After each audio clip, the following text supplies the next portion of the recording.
Hey everybody, Danny from Alsavai here. Before we get started with this episode, just wanted to give Ricky Steece a big thanks. You can find his social media at Ricky Steece _music.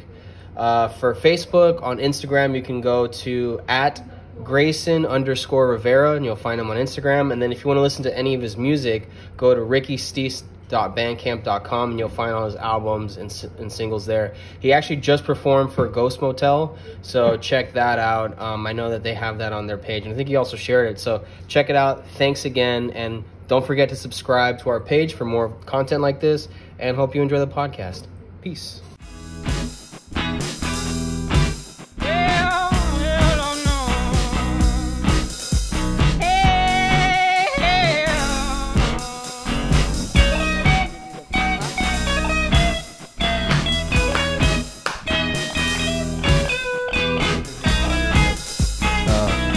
Give ourselves a little cheersies. Oh yeah, my friend. Thanks for coming, brother. Cheers. So first of all, welcome to the House of Ed podcast. Ricky Steece is here with us, and he just performed a couple songs for us. So thanks for doing that, sir. Yeah, totally. All right, so I know you a little bit. But there are definitely a lot of things I don't remember from our conversations. So I guess where are you originally from? Where were you born and stuff? Oh, I'm from Tampa. I've left, lived in other cities and been a part of other music scenes, which is definitely, I feel like it's kind of influenced. I don't know. I mean, Pittsburgh. I used to live in. I'm sort of going on about this question. Go. But I lived in Pittsburgh, and the music scene there was very welcoming to what I was doing at the time, and it felt really cool. So yeah, it's been interesting playing what I do in Tampa and seeing how that translates to people, I guess. So would you say then that the scene in Pittsburgh is better than it is here in Tampa? I mean, I just think it's different. It's a different kind of different vibe, different kinds of people. I mean, same people too, but just depends. I mean, I think that's why more I went in the electric direction, because I used to just be more acoustic, because I feel like Tampa is more, or St. Pete, Tampa, it's more electric kind of. I guess it's both, but it's more of that vibe basically. Yeah. But yeah, so I mean, I think depending on where I'm at, it definitely influences the music I'm playing. I was in New Orleans too, and that, I was just learning a lot of traditional songs and stuff like that, and playing more blues and stuff. So traditional songs that were covers, or traditional cover, traditional jazz songs and stuff like that, you know. I mean, that's what everybody does there, Huh. So no, I don't know that. Okay. That's cool though. Well, just a lot of busking music, Okay. Yeah. Okay, that's interesting. So I used to busk a lot in New Orleans when I lived there. How long did you live there for? A year. So do you feel that basically all the places that you've been have really influenced the kind of music that you're playing now? Yeah, I mean, it's all come together for sure.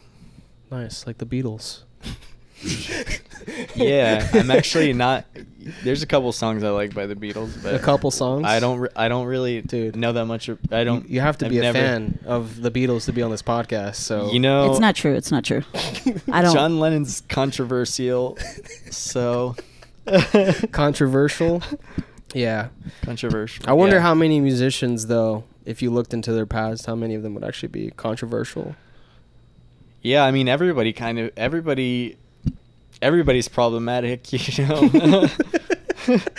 we all have a shadow. So yeah, I would like to think that I've been a pretty okay person in my life. It's good. I mean?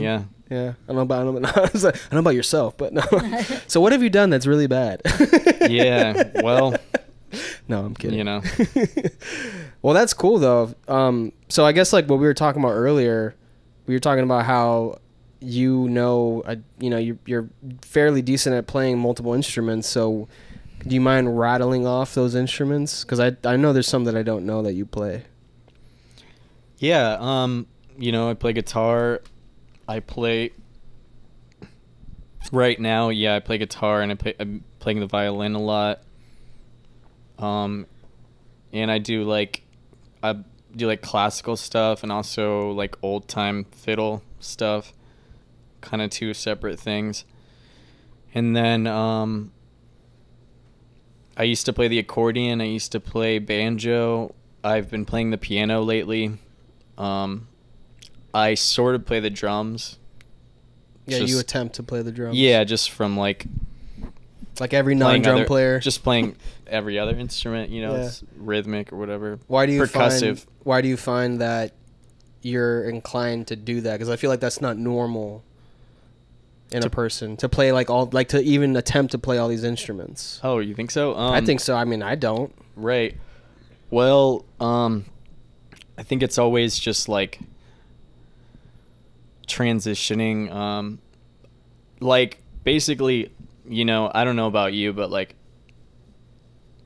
all of the old music I've made, like, I've written 5 albums, 6 albums, and I don't remember how to play a lot of those songs, most of them. I'll usually just like, once I'm done with them, I'll sort of just like let them go and like move on to the next thing, put my energy in there rather than just like focus on that. I just like, I'm always like trying to do something else.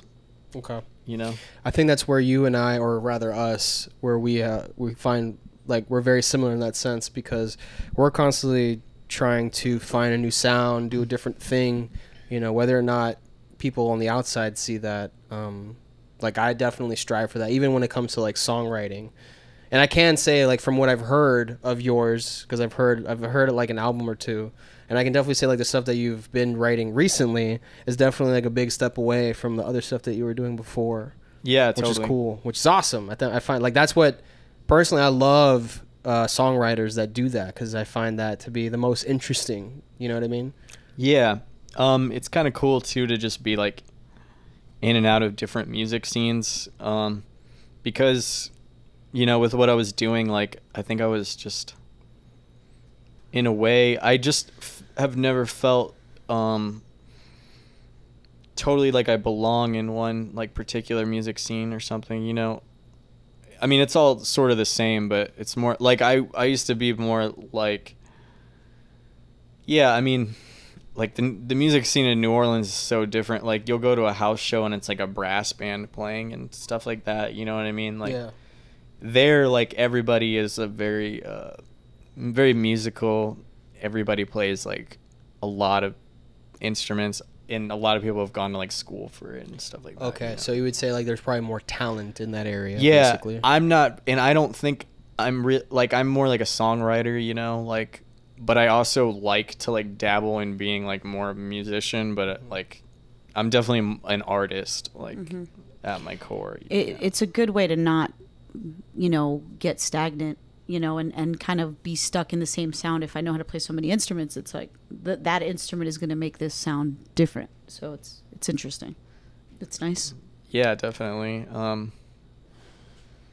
Yeah, and it's weird to play like classical music or like old time. I don't even know how I would even incorporate that into like writing a song.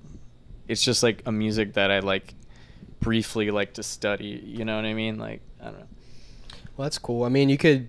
I would think like to bring this always bring back to Radiohead, but I feel like they kind of find a way of doing weird shit like that, where they'll like incorporate jazz or some weird like composition, like Idiotech, for example, is like a that's like a composition. That's a really cool album for sure. Yeah, do like electronic. Yeah, exactly. Stuff. And that's like a way of doing it that's interesting, but yeah, definitely. Likewise, though, I mean, I can see the progression with y'all's albums, you know, for sure. Well, the new stuff you showed me, and then what I've heard on Spotify. Yeah, the Alienation album on Yeah. Spotify. Yeah, well, that's good, man. That actually that makes me very happy, especially coming from like another musician that I consider like a peer. You know what I mean? Like one that I look up to as well. That's really nice to hear, because that's what we're trying to do. So Hell yeah. you know. So what was your first instrument, and then how did you start getting into other instruments? Guitar, and then bass, I guess. Yeah, I first got into like the band AFI. I think that was like the band that made me want to play bass, you know. Like all their like old albums, that kind of more like punk stuff. But yeah, that, and then I guess I was like playing piano. I remember I got like a Tascam, and I would just like record like my own music. Was it like a cassette recorder? No, it was like a digital recorder, you know. Oh, I don't know. Yeah, it's pretty. I mean, you could like burn CDs on it. Oh, you can so you can use it to record and burn CDs on it? Yeah, it was pretty silly. Definitely like some like 2005 shit, you know what I mean? Like or 2003. 2005 shit. You know, I don't know. It's How pretty good. how many tracks could you record on it? Well, I think it had like 8 tracks on it, and then you could bounce it, and you could put the bounce on like one track and just record over the bounce. Oh, isn't that what Frankie used? It might be. We would have to ask him. I'll Yeah, get him we on have- the phone right now. We have a friend of ours that he was using something pretty simple to like record his stuff. Yeah. It was like an 8-track digital recorder. I mean, it sounds like what you're talking about. And it was actually pretty cool. You could like mix it on like the device as well, like kind of put some like EQ and like reverb and shit on it. It was pretty interesting. Yeah, definitely. I was in like when I was younger, I was in like hardcore bands and shit, and we would all like we'd record the song on like the Tascam, whatever, and I don't know, it was just really, the quality of the songs were interesting, definitely Well, like lo-fi, yeah. Yeah, but it was cool kind of doing that, being like a teenager and doing that with people. I was always like the director of the band, kind of like I was the vocalist, but I was always kind of like trying to figure out how the song would arrange with everyone, you know. But yeah, so that's why I'm just like solo, basically. Like, What was What the do you mean? thingamajigger called again? I'm sorry. The Tascam. task, like a task. Tascam DPO1. TASCAM. Speaking gibberish right now. So you have played in other bands before, like full bands, because I've only known you as someone that plays by themselves. Yeah, I guess so. But like years ago, like not anytime recently. Was that here in Florida or in a different It was in state? Florida, yeah. Oh, so how was the scene back then? I mean, it was like hardcore like scene shit. Just like remember like the old Orpheum we'd play at, Yep. like the Brass Mug and Yep. shit, and like What a transition you've made know. from Yeah. that to what you do now. I mean, I've played a lot of different genres, really, you know. That's Sure. cool. That's fucking sick. I feel like that also makes you a better songwriter, because you have like, you kind of have a foot in each genre, so you can kind of pull like the best parts of each genre. And Yeah, I like heavy music too. I mean, one of my albums, there's like parts of it where it's like folk, and then it goes into like heavy, heavy shit. yeah, like where there's screaming and stuff like that, you know. That's cool. Yeah. That's pretty tight. I mean, I don't feel inclined to do that now necessarily, but more so in the past for sure. Yeah, and more I can- angry. I could I made a lot more angry music in the past. Okay. I also feel, well, it's it's interesting you say that too, because I also find myself, as I'm getting older, I'm trying to simplify things you know, like almost trying to be a little poppier. I don't know if you find that find that with yourself, but I find myself definitely. like just trying it out because, you know, as a youngling or whatever, everything I wrote was always like, oh, let me write something that's like almost on purposely complex. Unfortunately, it's also the way I just write music. I was never like a verse, chorus, verse kind of guy. I was always like almost like a movie where it has a beginning and an end. You know what I mean? Yeah, yeah. And now I'm trying to get into the headspace of writing more traditionally with verse, chorus, verse, you know, that kind of thing. So it's been kind of weird to get into that headspace. Yeah, definitely. It's cool. Or like, yeah, I'm the same way, just like writing different parts, kind of a progression. And I still do that. It's kind of hard not to, but yeah, I think I definitely admire people who can just like literally the song is just one progression the whole time, but like they do like different melodies over it, you know? Yep. Like that's really cool.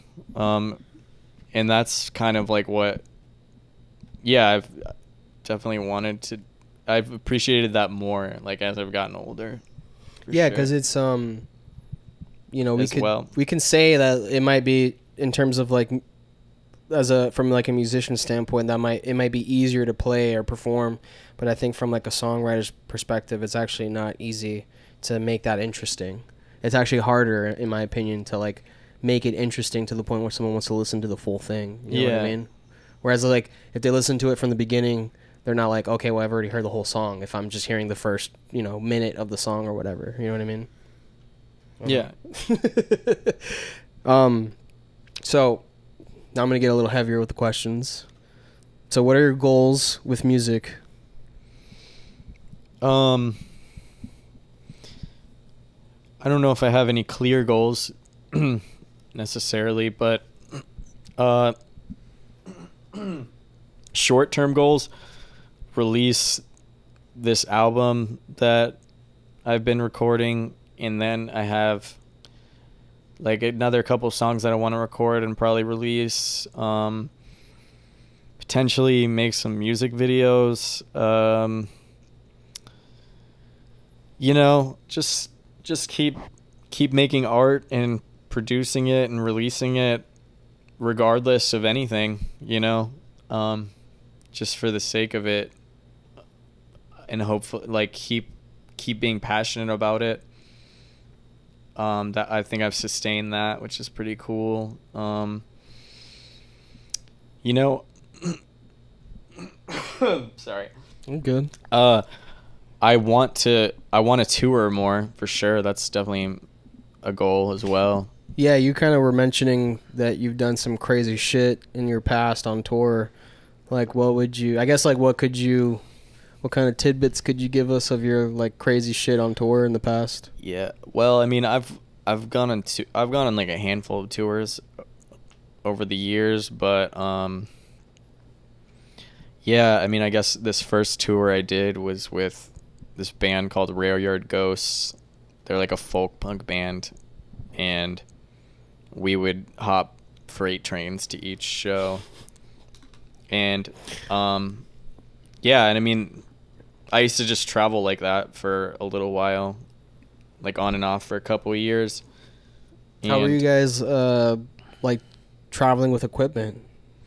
Well, I mean, we carried it on our backs. I mean, I had an accordion just on my stomach, and I had a pack on my back. And yeah, that was it. Pretty much. How long was that tour for? I guess like a month, you know. Damn, a month long tour like that? Pretty much. How are you I guys? mean, I would on and off. I would travel like that for a couple months at a time here and there. It's definitely could be pretty gnarly. I mean, sleep in like abandoned buildings a lot of the times, or in punk houses and stuff like that, you know. Yeah, like basically what you're trying to say is like you like sometimes on this tour you didn't even know where you're gonna end up sleeping or anything like that. Yeah, no doubt. Yeah, definitely just winging it. Like, was that pleasurable for you, or do you think like you kind of look back on it and was like, damn, that was really hard? Well, it was fun for sure, but like I do think now that I'm older, it's like, wow, like I've always like wanted to put myself through like probably more than I should have, you know what I mean? Like unnecessarily. Right. Almost to the point where it might like masochistic a little bit, you know? For sure. I absolutely understand what you're saying. Yeah, like, yeah. Like, why did I do that? Well, it's done, but I'm like, why? Didn't make sense. Could have been a lot easier. No doubt. Yeah. do you think that that is your way of like kind of portraying the more artistic person in you, or do you I think so? Yeah, that's a good way to put it, for sure. Yeah, because otherwise you're like, I'm not really living the life of an artist if I'm not doing these things. Yeah, I guess like you're trying to live it, you know, you're experiencing, it's for the experience. Do you think that's do you Yeah. think that's actually like valuable though for do you think like every touring person should kind of go through that kind of thing? No. No, it's not necessary at all. That's hilarious. Yeah, I mean, there are times when I'm like, damn, like maybe I should have just, from a young age, I should have just went on tour. I didn't realize I could do that though, Yeah. you know? Yep. But yeah, because I mean, it took a lot out of me traveling like that for years. Like it was taxing, no doubt about it. Yeah, we've just started doing that, touring, and I would say that the worst experience that I've had, which wasn't even that crazy, but like I slept in like a van for a night, and it was really cold. That was like the worst that's ever happened. Besides, obviously, like whatever goes on, you know, in the shows where, you know, sometimes you'll play shows to nobody or whatever like that. Obviously, is part of it. But in terms of like physically or whatever, like I love touring. I don't mind traveling. I don't mind being in a car for hours because I'm not working. You know what I mean? Wait, It doesn't- did you say it was the worst? That was the worst. Okay. Like that's happened Sleeping to in me. your van. Yeah, but not even this. It wasn't that van, but it was another tour that I did with Jordan Esker. But yeah, one night we just couldn't find a place to stay because it was like really expensive, like where we were, and it was freezing outside, and we slept in the van, and that was like tough. But just only because I couldn't really get comfortable or sleep at all. Right. But that's nothing compared to what I'm sure you've gone through. Yeah, I mean, last summer I lived in my van, just like touring and then traveling. I went out to the West Coast and I played shows out there too, but I just slept in my van the whole time. So like that's pretty comfortable for me, like sleeping in a van. But I have a lot of space and I have like a nice van, you know what I mean? Yeah, you're talking about this van that you have out Yeah, here. yeah. And it's one person. It's not exactly. Because like when I was on tour with Matt last year. And From His Hem. His Hem, yeah. Thanks for coming on, by the way. And yeah, we had to sleep in the van at one point, and we had a lot of stuff in there. We had like his harp case, which was pretty big, so like it wasn't like we didn't have the most space. So in that, like at that point, it was, you know, it was a little like just like trying to fight for space, but you know, it was actually really funny. Like I think we slept in the van a couple times, but like, and at some point, sometimes he would just sleep in the van, but like, I think we slept by some train. We like parked in this parking lot and it was by some train tracks, and like the train was like going, and I just woke up, and I just started freaking out, and I was like, I thought we were like, for some reason I thought we had like gone off road and like slammed into some trees. Really? Yeah, I just woke up, and I was like trying to wake up Matt. I was like, hey, get up, what's going on, like. And then I realized like I just had woken up and like a train was going by, and he was just like so confused. It was really silly. He's like, what do you mean we're parked? What? Yeah. What the fuck are you talking about? Yeah, I just remember that. haven't thought about that in a second, but yeah. Just like literally the motion of the train made you think that you were like falling basically or something? Well, it was very loud, and we were kind of like slanted, I think. So like, the train was like up above us kind of, so it was just like, and yeah, I don't know. It's just yeah, waking up just wild. Waking up abruptly at any point is never the best. Yeah. Like I've seen spiders crawling on my ceiling from waking up. Have you ever seen that before? Haven't, no. Yeah, it's the weirdest thing. Oh, like, what do you mean you wake up and they're on your ceiling? Like literally, like I've woken up and like before, and I'll see spiders crawling up my wall like that. And He then they just literally woke disappear. me up freaking out. Yeah. Oh, shit. That He's has like, happened multiple Elizabeth, times. there's spiders. And I'm like, I'm waking up and I'm like, there are no spiders. Like, I don't Yeah, know. I've seen that multiple times waking up. So they're pretty big ones, or? Yeah, they'll be like that big. Oh, shit. Yeah. Yeah, I mean, it scared me the first time it happened. They're kind of they're super elusive. I mean, and then you're just getting out of like the dream state, you know, and Exactly. then you see Yeah. that, and it's It's really weird because it kind of like I've never tripped before, but I could imagine that that's what tripping is like, where you think you see it. I mean, it literally looks like a spider, like a giant spider is crawling up the wall. I mean, it moves like a spider, it looks like a spider, but then as you focus in on it, you're like, it just literally disappears. yeah. And it's obviously me being like just waking up. I still have those chemicals firing off in my brain and whatnot. But yeah, that was a weird tangent. Yeah, no, that's interesting. And I mean, I don't really think that that's a coincidence that you wake up and see spiders. I mean, that's kind of like just part of the experience of, Well, I think I actually know. dreaming and shit. And I know where seeing it those. sort of comes from. I think it comes from my fear of like something crawling around while I'm sleeping, because I do have fear of like roaches coming like onto me Yeah. when I'm sleeping or something. You know what I mean? Because that Right, happens. right. I mean, it's not like it's not possible. So I think my brain just like puts me in that mode when I wake up, even if I'm not dreaming about it. You know? Yeah, what I mean? it's just kind of interesting how we kind of just are thrown into here to live with, all the other creatures in the world. We don't really have a choice. It's just kind of the way it is. Yeah. So it's like, spiders are just so alien, They look alien. I think they kind of represent like creativity and stuff like that, though. How so? Just like, I don't know. That's just like what I've read.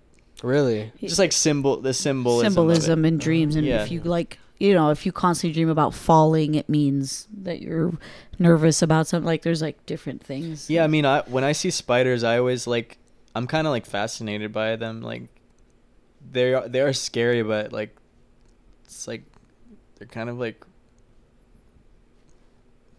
beautiful at the same time. I don't know. Yeah, life. I find life. Well, I think like having a background in biology and marine biology is like life in general is interesting to me. Like how evolution kind of creates these, these species or whatever you want to say, these organisms. So like even if it's the only thing I think that scares me about certain animals is whether or not they can kill me. You know what I mean? So if I know they can't kill me, then I'm like way less afraid of them. Or like, for example, like a bee or like a wasp, or how some people are like deathly afraid of them. I'm not. If they sting me, they sting me. If it's something like really dangerous, then I'll be a little bit more scary. But like I basically see, or I'm around like alligators all the time, snakes, all that shit. Like I see that all the time at my job. Yeah. Yeah. I was gonna say like give more context because of your job. Yeah. So, it's my like, job.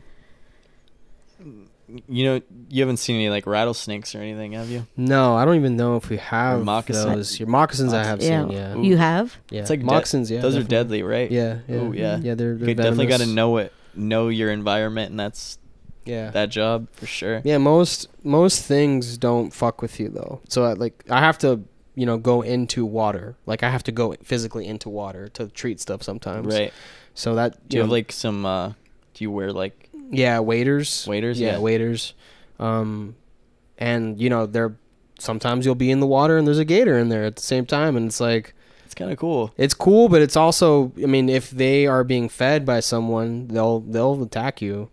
So you kind of have to be careful. Had any experiences? No, I've had 2 gators that were being fed, but the thing is that you find that out really quick, because when you pull up to a pond, if they're following you, that means that they're being fed by somebody. Right. Yeah, they think human equals food, so they're like, "What's up?" Yeah, so you see them real quick. Like they don't take their time to right. come around. They think you're gonna feed them, so they come out real quick. Right. But otherwise, if I'm in a pond and I'm waiting, sometimes I don't even know that there's a gator in there, and then I'll see him. I'm like, oh, I should probably keep an eye on him. Yeah. You know what I mean? But none of them have ever came out at me or anything like that. So yeah, that's terrifying. nice. I would not fuck around with that. Nope. I'd be like, nope. It's not that bad. Some Florida. Yeah, it's Florida shit, stuff, bro. For sure. It says here the average person swallows 52 spiders over the course of a lifetime. That's insane.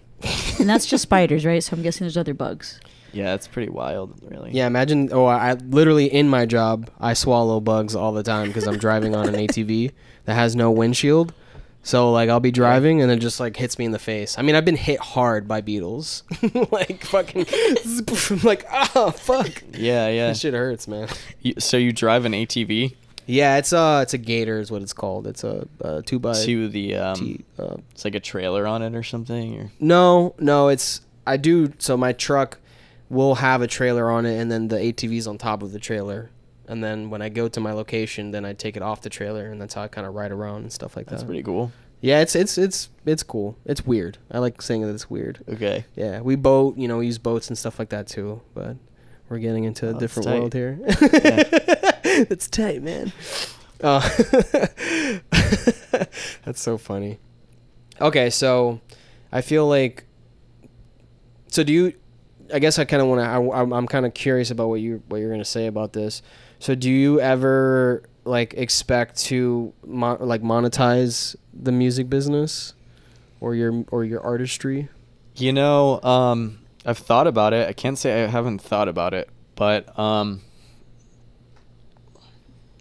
don't know if that's like what I'm meant to do. I think that I'm very like anti-capitalist, like ideology, like. So it's kind of hard for me to.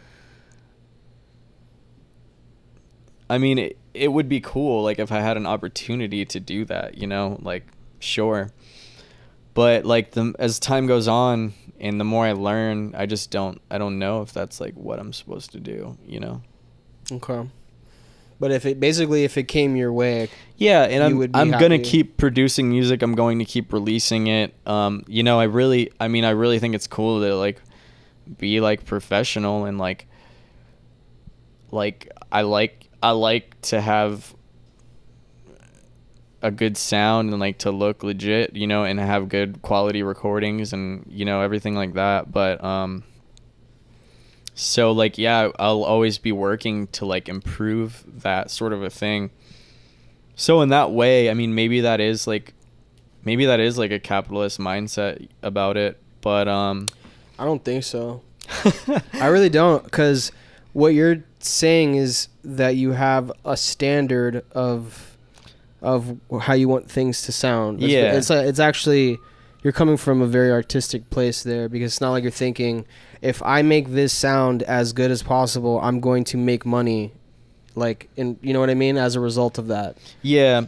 I mean, one thing though, I feel like I've realized, having so much electric equipment, to me it's sort of like a pyramid scheme a little bit, because it's like, oh, you need this, and then you need this, and you need this, and then you need this, and it's all really expensive, and just to play, like, sometimes just to play a gig, where you're making not a lot of money, you know what I'm saying? So if you think about it like that, it just depends on how you think about it, but also, like you said, I mean, it's a standard. I just wish that, I mean, it's, you have to be able to afford the equipment to like sound that way. So it does come at that cost, which is why like I got into folk music. I think I was so into that for a long time, was because it was just so minimal, and like you just needed one instrument and you didn't need like a lot of equipment. So yeah, like, but like, so I'm coming out of that, but it's also like a, sort of who I am at the same time, though. Like that folk sort of, I guess that's the cool thing about folk music, or like what, you know, it's just like minimal.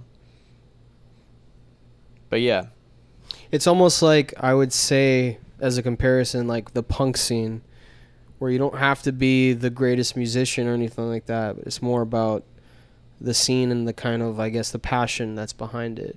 yeah, You know what I definitely. mean? Like, from that aspect, it seems like it's more of the artistic pursuit of it rather than anything else. Yeah, and I mean, I'm definitely like, I'm really like punk ethics, you know, like, I mean, I've been in the punk scene, like that's the scene that like I was in mostly in other cities, more so like Pittsburgh and New Orleans. Like it was like the punk scene. I mean, it wasn't like straight up punk music, but it was just like the ethics of it was all like DIY like that, which it kind of like it all sort of overlaps at some point, you know, Yeah. in DIY music, really. But Yeah, definitely. Yeah. So then, by that token, then, trying to figure out what would be a good question to ask here. So how are you making new fans? I don't know if I really am at this point, to be honest. I guess, you know, my plan before the pandemic was to go on tour, and I think that's a great way to make new fans. I mean, it's just pretty authentic, like that experience of like making fans. You know, I have to say I'm not like super versed with social media. Like I do it. I've gotten more into it, like no doubt about it. But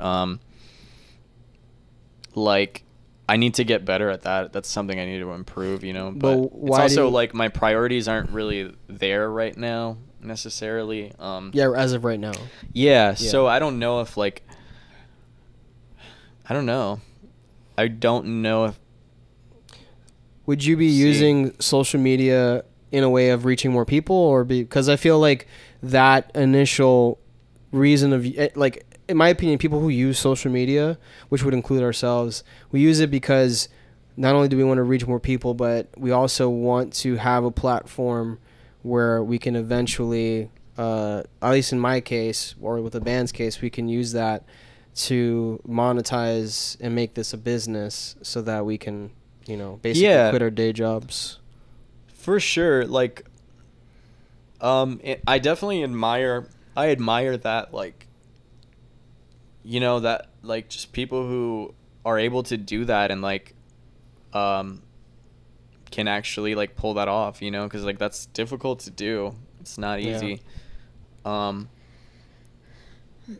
So I definitely see, like, I see where that's coming from. I think I've always, like, juggled with, like, that, you know? Like, it's never been... And maybe that's why, like, my experience has been what it's been, because I have always juggled with, like, why am I doing this? Or, like, am I...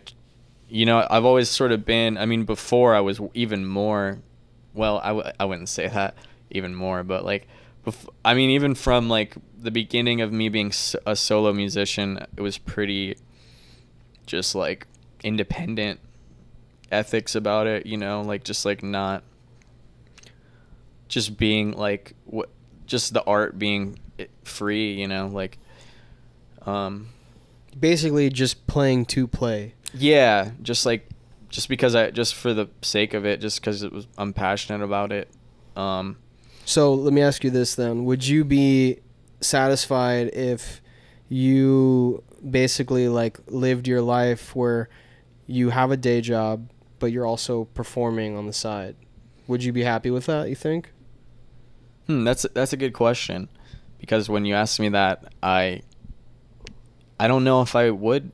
I mean, it would be great if I could just play music all the time, right? Like, wouldn't that be that would be the dream, you know? Yeah.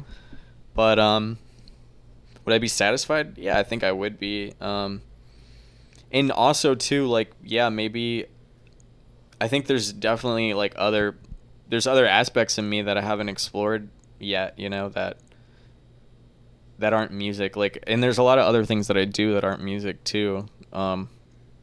So yeah, I think I could be satisfied with that for sure. I'll always be playing music. So yeah, like regardless of what happens, like I'm going to be playing music. Yeah. Yeah, and I think that's I'll say is like to agree with you on that, like even if nothing happens with this, I find myself I'm always going to be wanting to create just because it's who I am. You know, I'm doing it now without making any money, you know what I mean? Yeah.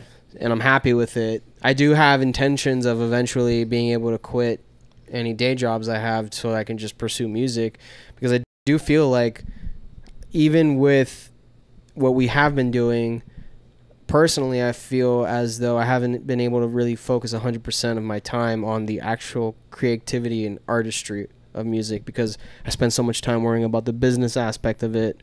You know, I want to get to a point where I don't need to worry about that anymore, where I can have someone do that for me. Right. And all I need to focus on is creating, you know, the best music that I feel possible. Yeah.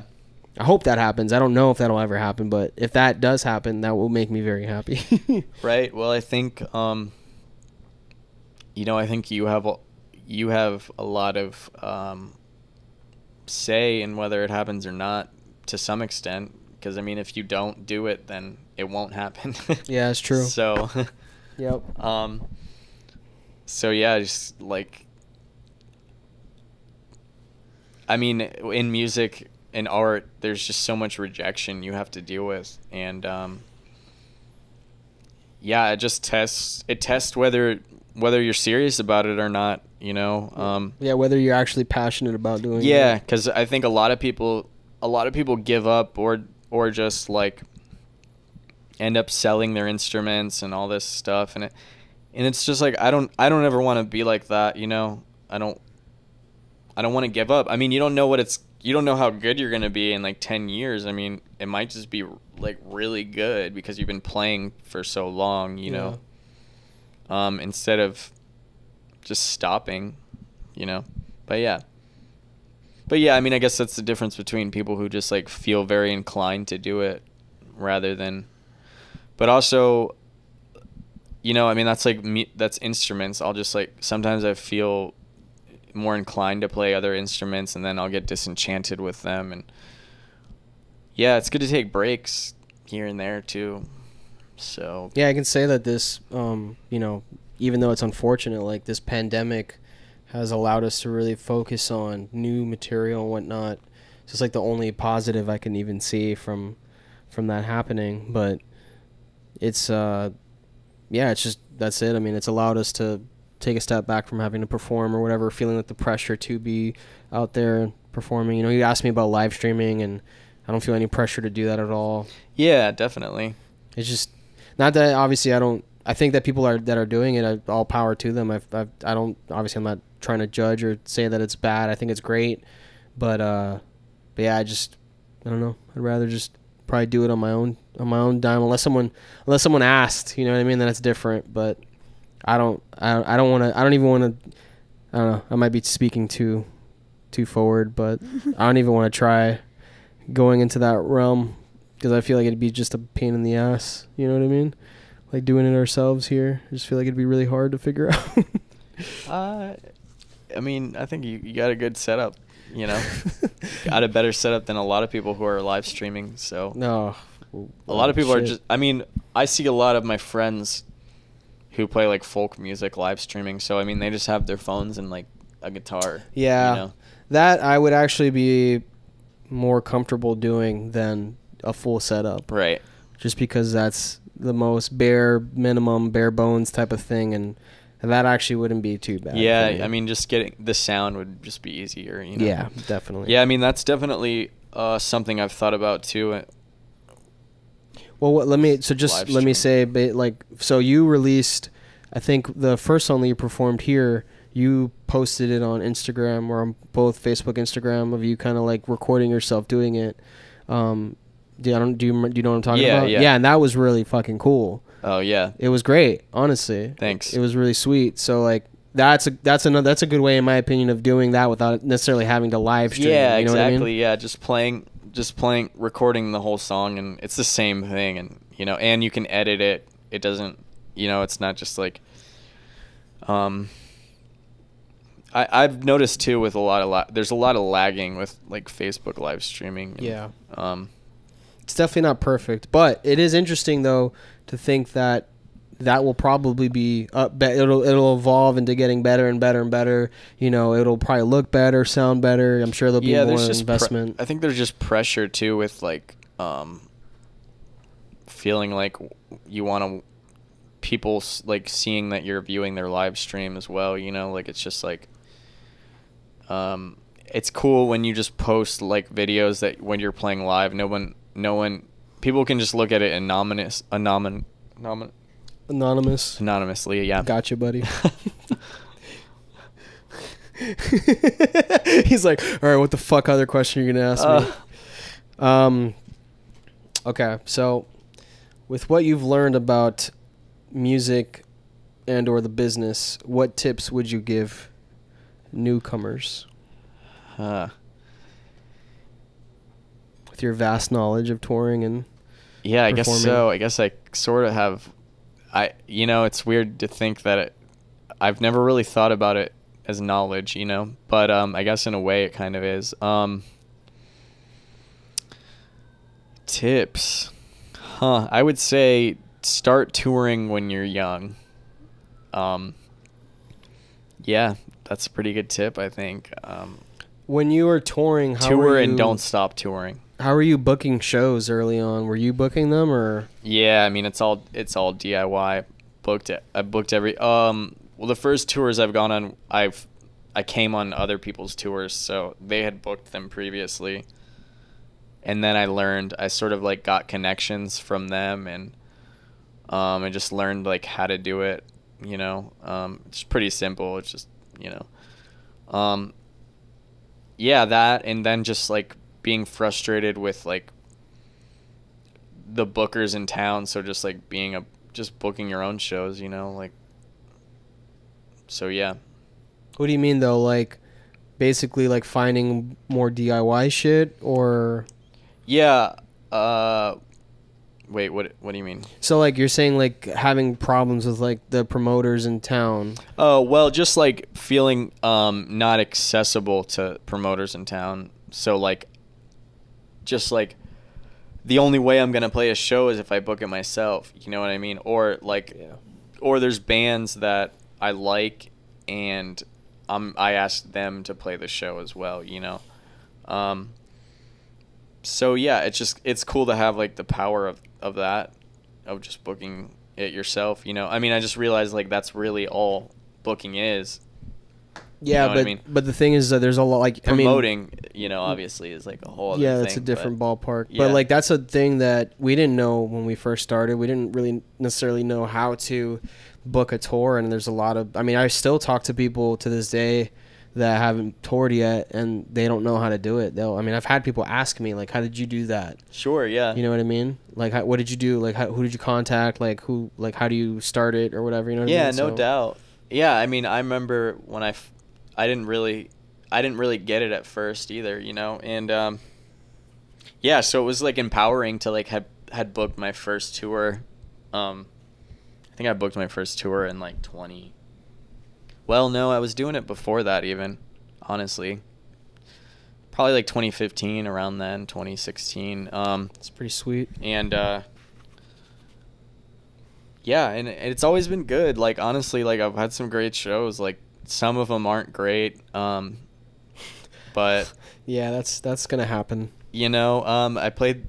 It was random. This show with this other band from Pittsburgh. I was touring with them on the West Coast, and in like 2016, and played this show at like this random like bar in the middle of nowhere in like California, and like some guy like told us we could stay at his house, and he was like, he was like talking about how he like recently had to shoot his roommate in the knee or something over something, and like then he's like bringing us upstairs, and he's like, check out, want to see the gun that I shot him with? It's just like, Jesus Christ. and we're just Get like, out of there fast, bro. Get out of there fast. It's definitely a little sketchy, but I mean it was ended up being fine. But What was the reason why he shot his friend in the leg? you know, I think it was like some weird thing like about his like daughter or something. Honestly, What the probably not. You know, I don't know. I honestly don't remember that well. I like vaguely remember, but That's pretty crazy. It was definitely kind of dark. You know? Yeah. Yeah. Shooting someone in the fucking leg. Yeah. That's I mean, insane. I think maybe he had to do it, you know, but Yeah. it was not. The story behind it was, I think, probably dark. That's so weird. Wow. Yeah. Well, there you go, guys. That's what you can fucking. Those are the kind of tales you can get when you go on tour. Yes. Our parents should worry every time we go on tour. So, not JK. It's fine most of the time. Parents worry. Oh my God, absolutely. I tend to not tell my mom we're going on tour. Yeah. I tell her after it happens. What? You ended up where? And I was like, yeah, you know, I just did this and did that. And she's like, you're crazy. I'm like, yeah, I guess. But it's like, yeah, she would worry. Right. Yeah. Yeah, my dad always gives me the spiel of like, don't trust anybody, don't talk to strangers. As a 28-year-old, you know, I'm just like, thanks, Dad. I forgot how old I was, and you know I'm pretty much an adult. You know. Yeah, definitely. I was definitely planning on hopping into that random van. Yeah, for sure. If exactly. you didn't tell me Yeah. this, I would have forgotten. Right. But parents will be parents. Okay, so what are your thoughts on today's music? I mean, it's a pretty wide question, you know. That's true. Today's music, like specifically, because I mean, there's a lot of bands I like today, and I like a lot of genres. I like pop music sometimes too of today, you know. So yeah, I think it's cool. You think it's as creative as it may have been in the past, or do you think that it's more, like I guess what's popular is more based on what makes money, or do you think it's always been that way? Yeah, I do think it's always. I mean, I don't think it's necessarily less creative. I really don't. I think it's just an evolution.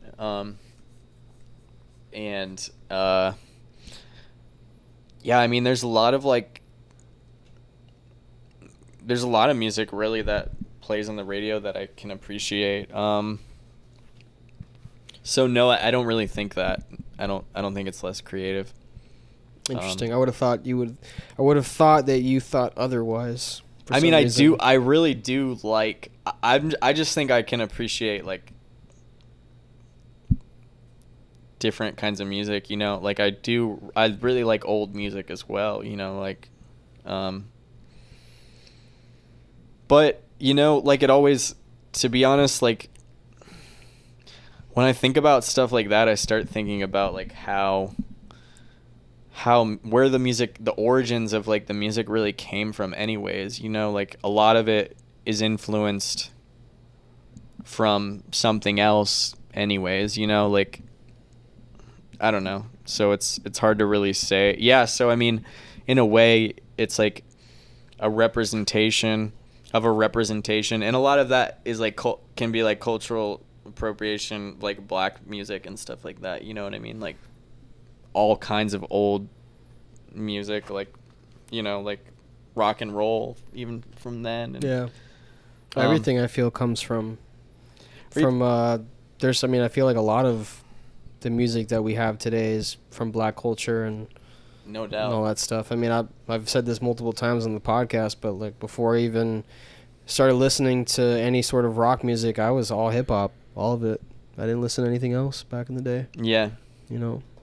So all my roots are in, like, they all come from rappers and hip hop artists. Yeah, and I mean, it's kind of interesting, I think, how, like, you know, rappers came about, because it came after, like, the appropriation of, like, rock and roll and blues, which black people made. So it's almost like it was like another an evolution, you know, of music, for sure. So I can really appreciate, like, a lot of hip hop and, like, trap music and, like, all that shit. Like, I can appreciate, for sure. To me it's just like another genre, you know. Yeah, there's definitely some new stuff that I can listen to, but there's, like, a lot of, like, I mean, I guess particularly, like, mumble rap I'm not a huge fan of. There's that Depends. I think some of it's cool. I haven't heard anything cool, to be honest. I'm sure there's something out there, but I haven't heard anything that I've liked to be, like, right. Like Kendrick Lamar's, you know, he's gold standard for me. Yeah, in terms of definitely not mumble rap. No. I've actually started listening a little bit more to J. Cole and kind of appreciating him, because he kind of does the more modern styles, you know, along with the kind of throwback stuff. I really like J. Cole and Kendrick Lamar, honestly. Yeah, that's my shit. Yeah. But yeah, like, new rap it's always been hard for me to find the stuff that I like. I was actually saying this yesterday or 2 days ago or whatever, but I feel like 3 6 Mafia was, like, a huge influence on a lot of the trap music now, because I feel like they started that kind of, like, trap beat. Right. You know? I don't really know much about that. What, 3 6? Yeah. Yeah, I was actually, like, a huge fan of them. Back in the day, I was, like, kind of like, them and Bone Thugs and Harmony were big artists for me, and even to the point where I was listening to 3 6's early stuff when they used to be called 666 Mafia, because they were, you know, they kind of, like, played off of the devil thing. Right. It was, like, they had, like, this demonic, what would you call that? Not facade, but that's kind of like, that was, like, the way of promoting their music back there, rather, or broadcasting it. I don't know if that's not the right word for it, but it was weird. All right, I just ran into a enormous tangent there. No, it's all good. It's all good. So I have a final question for you, because we're actually approaching the hour mark here. Do you think live streaming is compatible to live performances? You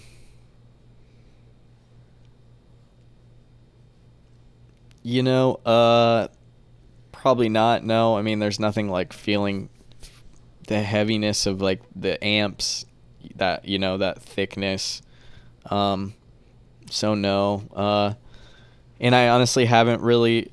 I've watched a lot of live streams, but, like, not like I've watched a show. You know. It's funny that you say it, like, in that respect, because for me it'd be the energy of the audience. You know what I mean? Performing live, like, getting the feedback from the audience while you're performing, not necessarily, like, the equipment behind it. You know what I feel mean? like live streaming, there's a lot of feedback, though. Like, people are, like, lighting it up while you're playing, you know, like, with comments and stuff. I guess not hearing it, though. You know what I mean? Like, not, like, physically hearing claps. Sure, or people, like, dancing in front of you, or, like, going crazy. I haven't done a live stream. Yeah, so. neither have I, but still, you've seen them. You know what I mean? Yeah. Because it'd be more interesting to ask someone that's done it, but still. Yeah, I guess it's like I mean, I guess that's just, like, how we live now, though, like, on the internet in a way. So it's like you get that internet applause, but it's not the same as, like, in person, because you can't fake it in person. You know. Yeah. It's definitely a realer experience in person. Yeah, I can, like, just from my personal experience, I'll say that music sounds the best to me when it's live in front of me. Yeah. You know what I mean? Like, if I can hear like the greatest sounding album, but still I will appreciate it better, or more rather, in person. Yeah. No doubt. It's cool to have, like, the setup I have where I can just, like, play, like, make it sound really full, and it's just one person, you know. So now in the pandemic, you know, it's, like, cool to be able to do that. I'm grateful that I have that. Yeah, I didn't really ask you that, but that would actually be, yeah. So did you start playing by yourself just for more of like control purposes, or Yeah. just because it's easier for you instead of having to deal with other people's personalities and shit? Basically, yeah. Yeah. Because that's a lot of people do that nowadays. Yeah, a lot of people do that. It's just like I want to do music, so I'm just gonna do it myself. Yeah. So y'all think a lot of people do it? More people do it now? You would say? Yeah. I keep hearing more and more people who were in bands and they were just like, and I got tired of it. You know, For sure. and I get it. It is easier. It's easier, and it's hard being in a band, man. Yeah, you gotta like herd everyone around and stuff, and Yeah. Yeah, I really like the autonomy of just being independent. You know, yeah. I don't think people realize the amount of work it takes to be in a band.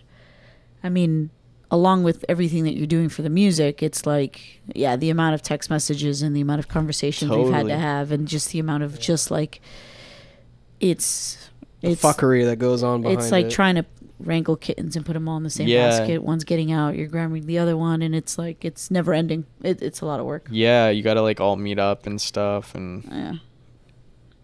It's a pain in the ass. Yeah, it really Just say is. it, dude. Just say it's a pain. It's a fucking bitch.